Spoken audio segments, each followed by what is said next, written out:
ანუ დიდი ხანი ჭირდება საკმაოდ დიდი თანხმობა. პროექტები დაუბრუნდეთ. პრობლემა სასწრაფოს ექნება, სახანძროს ექნება. თავისუფლად ბორცვის დაგროვება. ბიზნესის აგრეთვე მონახაზებიც კი ასევე. რაც აქვს. ეს მეშვეობით ამ პრობლემას ის უკვე ბიუჯეტი და ფულია ბიუჯეტი ჩადებული. სამწუხაროდ. იმიტომ რომ მე საერთოდ ჩემი აზრით ჯობია რომ სპეციალურ ხო გაგატანოთ და გადახედეთ თქვენ თუ წერილში მოყვანილი სწრაფად განსახორციელებელი ღონისძიებათა ნაწილი რა თქმა უნდა ხორციელდება ბათუმში, როგორც ჩანს, ამის შესახებ ინფორმაციები არ აქვს.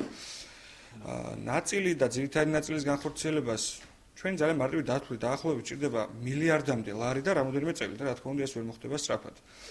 მაგრამ ამ წერილში ჩემი აზრით ბევრად უფრო მთავარი და მნიშვნელოვანი არის ის, რომ უმაღლესი საბჭოს თავმჯდომარეს და ალბათ მეგობრებს მისას უმაღლეს საბჭოს ჯერ კიდევ ვერ გაურკვევიათ კომპეტენციები ვის რა ეხება და თვითმმართველობას უგზავნიან სასწრაფოდ გადასაწყვეტად ისეთ თემებს, რომლებიც არ შედის თვითმმართველობის კომპეტენციაში და ბევრად უფრო მეტად შედის მათ კომპეტენციაში. მაგალითად, თვის რო ვთქვათ, ეგ არის გაზის საკითხის მოგვარება, რომელიც არის საქართველოს მთავრობასა და შეცდომის კომპანიაში შორის გაფორმებული ხელშეკრულების საფუძველზე, ენერგოპროსთან დაკავშირებული პრობლემები.